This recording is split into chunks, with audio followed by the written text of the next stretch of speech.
Մեծարգո նախագահ, հարգելի գործընկերներ եւ մեզ հետևող սիրելի քաղաքացիներ, քննարկում ենք պետական իրավական հարցերով հանձնաժողովի նախագահի թեկնածուի հարցը եւ ես բնականաբար սատարում եմ Տիկին Ջուլհակյանի թեկնածությունը։ Տիկին Ջուլհակյանը լավ գործընկեր է, ես իր հետ առիթ եմ ունեցել աշխատել ոչ միայն տարբեր նախագծերի շրջանակում, նաեւ բազմաթիվ գործողումներ եմ ունեցել, որտեղ կարող եմ վստահեցնել, որ Տիկին Ջուլհակյանը շատ բարձր մակարդակով ներկայացրել է Հայաստանը եւ մեր քաղաքական օրակարգը Տիկին Ջուլհակյան, ես բնականաբար աջակցում եմ ձեր թեկնածությանը, բայց նաեւ պետք է անդրադառնամ հարցերի, որոնք հնչել են այս նիստերի դահլիճում։ Մի ձևակերպում է հնչել 3 պարոն Կարապետյանի կողմից, որի հետ ես չափազանց անհաշտ եմ։ Պարոն Կարապետյան չի կարող այդ միտքը հնչել այստեղ եւ մնալ անարձագանք, իսկ միտքը հետեւյալն է։ Բնականաբար ուղիղ չեմ ցիտելու, բայց ասում եք դուք եւ մենք նույնն ենք։ Եթե մենք վատն ենք արել, դուք էլ եք վատը անում։ Եվ հավասարության կամ համեմատության նշան ընկալվում է քաղաքական բանտարկյալները։ Դուք ասում եք դե մենք մեր օրոք եթե եղել է, առաջին նախագահի օրոք, երկրորդի օրոք, երրորդի օրոք, ապա հիմա դուք մի արեք։ Դուք այսպես ասում եք քաղաքական բանտարկյալների թվի կամ ուրեմն բովանդակության համեմատությամբ։ Եվ ես ուզում եմ հստակ ասել, որ Հայաստանում չկան քաղբանտարկյալներ։ Հայաստանում չկան քաղբանտարկյալներ, ոչ թե որովհետև քաղաքացիական պայմանագիր կուսակցությունն է դա ասում, այլ ձեր սիրելի տարբեր միջազգային զեկույցներ։ Օրինակ 26 թվականի Human Rights Watch զեկույցը հրապարակել, որտեղ հստակ արձագանքել է, որ Հայաստանում չկան քաղբանտարկյալներ։ Դուք չեք կարող գալ եւ ընտրովի ասել, այս կամ այն զեկույցը մեջ բերելով, Հայաստանում կան արդյոք քաղբանտարկյալներ, թե ոչ։ Միանշանակ է, որ մենք եւ դուք տարբեր եք, եւ ինձ համար դա մեծագույն պատիվ է։ Իսկ ձեր օրոք եմ ասում, որովհետեւ ձեր հայրը եղել է Սերժ Սարգսյանի աշխատակազմի ղեկավար, երկար տարիներ պատգամավոր եւ ֆրակցիայի նախագահ, եղել են քաղբանտարկյալներ, որոնք իդեպ ոչ միայն Հայաստանում են արդարացվել, այլ միետ տարբեր վճիռներով։ Հայաստանում քաղբանտարկյալ է եղել եւ արդարացվել 22 թվականին Նիկոլ Փաշինյանը, 19 թվականին արդարացվել է Մուրշեղ Սաղաթելյանը, 20 թվականին արդարացվել են Վճռաբեկ Դատանի կողմից Արմեն Ավագյան, Մասիս Այվազյան, Կարեն Թարխանյան, Դավիթ Աղայան, Վարդան Ջանգիրյան, Արման Շահինյան, Դավիթ Մաթևոսյան, Փառք եւ պատիվ մեր ընկեր Դավիթ Մաթևոսյանին Աստված հոգին լուսավորի, Խաչիկ Գասպարյան, Սամվել Հարությունյան, Արամ Բարեխամյանի մասով բողոքը բավարարվել է, Սասուն Միքայելյան, իրենք բոլորը քաղբանտարկյալներ են։ Կան էլի մարդիկ, ովքեր, օրինակ իմ ամուսնու հայրը, ովքեր կարող էին միետ դատավճով արդարացվել, ուղղակի այդ ժամանակ չէր եղել մի վեհն փաստաբան, ով անվճար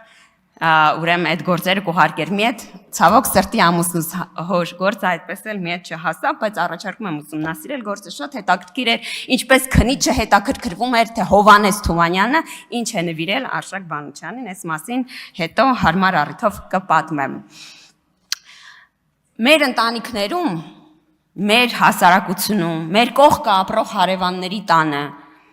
մարդիկ եղել են, ովքեր օրինակ սովորել են Պետական համալսարանի իրավաբանական ֆակուլտետում եւ չէին կարող չնկատել, թե ինչ էր տեղի ունենում այնտեղ։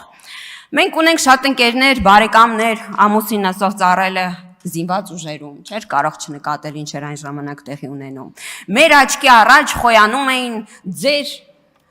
դղյակների վեհ պարիսպները եւ մենք չէինք կարող չնկատել, թե ինչպես բացառապես աշխատավարձով ապրող մարդիկ Երևանի կենտրոնում ունեին օրինակ 27 բնակարան։ Այո, դատական համակարգից մենք կարող ենք բողոքել։ Մենք կարող ենք։ Մենք ընդունել ենք ապօրինի ծագում ունեցող գույքի մասին օրենք, ստեղծել ենք դատական հակակոռուպցիոն դատարան, հատուկ գծով դատախազի ինստիտուտ ենք ներդրել եւ հիմա կան տարբեր գործեր, որտեղ որ օրինակ ձեր քաղաքական թիմից եւ ձերի դեպք չեմ կողմնշում Արմեն Գևորգյանում թիմից է, պարզվում է, որ մարդով 25 տարեկանից եղել է պետական համակարգում, կարող էր Երևանի կենտրոնում այդ քանակության բնակարաններ ունենալ։ Անհասկանալի է, ես 8 տարի պատգամավոր եմ, կամ պարոն Կոնջորյանը, վարկով տուն առել ոչ Երևանի կենտրոնում, ինչ ասես չասեցիք, ժորդ վարկով տունա գնել։ Հիմա մի հատ եկեք համեմատենք Երևանի կենտրոնում 27 բնակարան։ Եվ իրականում Պարոն Ռուբինյանը մի հատ շատ ճիշտ բան ասեց, հա, հաշտ լինել ընտրության արդյունքների հետ։ Ես ուզում եմ մի շերտ եմ ավելացնում, հաշտ լինել ժողովրդի իրավագիտակից լինելու փաստի հետ։ Դուք հեղափոխությանը, էլ մասոնական, էլ սորոսական, էլ ադրբեջանա-թուրքական ինչ ասես չկպցրիք մի բաց պատճառով, որովհետև դուք այսքան ժամանակ կարծել եք, որ հեղափոխությունը տեխնոլոգիա է։ Հեղափոխությունը տեխնոլոգիա չի։ Հեղափոխությունը արձագանք է։ Արձագանք այդ մանումենտի տներին, ձեր գրպանների հարստացմանը, բժիշկների աշխատավարձ չստանալուն, թոշակներին։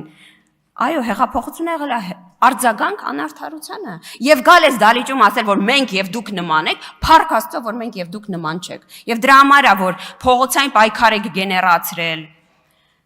Փառք Աստծո, այո, պարոն Կարապետյան, իմ համար մեծագույն պատիվ է, որ ես եւ դուք նման չենք։ Դուք փողոցային պայքար եք փորձել գեներացնել, ընտրություններ եղել, վարչապետ ամենաշատ հրաժարական տված վարչապետն է եղել։ Գայք վերցնեի 21 թվականի իշխանություն դրսում թափածեր վերցնող չկար։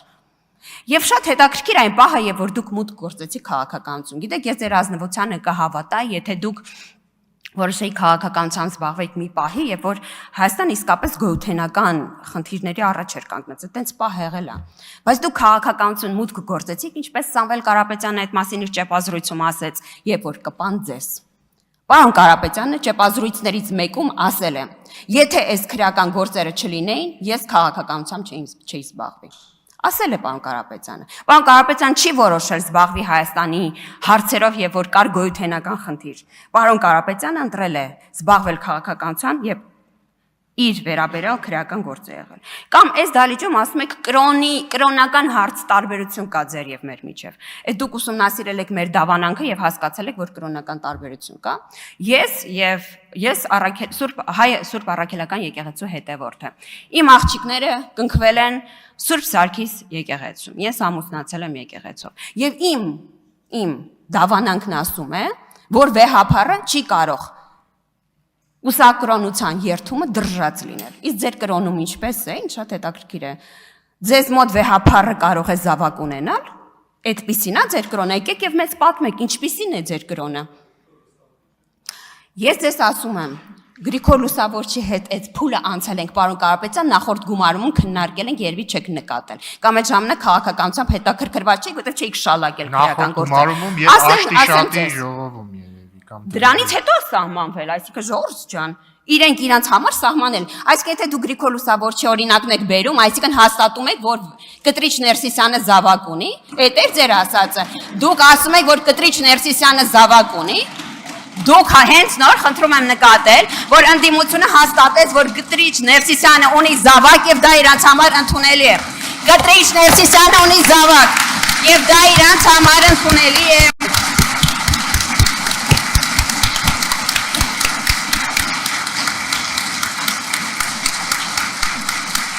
Լավ, Հերիկա, հարգելի գործընկերներ, շարունակեք Տիկին Ղազարյան։ Ես առաջարկում եմ, որպեսզի դուք միանաք մեր նորոգման օրակարգին։ Հայ ժողովուրդը մեզ քվե է տվել, որովհետեւ մենք շարունակենք Հայ Սուրբ Առաքելական եկեղեցու նորոգման օրակարգը։ Ես կոչ եմ անում, եթե դուք անհանգիստ եք Հայ Առաքելական եկեղեցու ճակատագրով, միանալ այդ նորոգման օրակարգին։ Հակառակ դեպքում ժողովուրդ պետք է Նարեկ Կարապետյանը եւ գա այստեղ խոսի, թե այդ ինչ դավանանք է, որտեղ վեհափառը կարող է ունենալ զավակ, թող գա եւ ասի, այդ ինչ դավանանք է, որտեղ մենք նման բան չենք նկատել։ Պարոն Ղազինյան, դուք առաջին հայացքից բավականին կառուցողական առաջարկ եք մեզ անում, ասում եք եկեք այստեղ զրոյական կետից սկսենք, մենք էլ ձեզ չենք ասի դուք ինչ եք արել, ասեք, ես հրաժարվում եմ այդ առաջարկից, որտեղ դուք մեզ շահավետ առաջարկ չեք անում, չկա որևէ բան, որ արել է քաղաքացիական պայմանագիր կուսակցությունը եւ մենք դրա մասին պատրաստ չենք խոսել, ես չեմ ընդունում ձեր առաջարկը, եկեք, որովհետեւ մենք ասելու ենք դուք ինչ եք արել, պարզային, ես ասում եմ եկեք եւ խոսեք այստեղ եւ ստացեք դրան արժանի պատասխան եւ ի վերջո Տիկին Գրիգորյանն ասում է որ մեզ երկու հանրաքվեն պարտադրում իր ձևակերպմամբ եմ ասում Տիկին Գրիգորյան եւ առհասարակ անդիմությանը առաջարկում եմ ի վերջո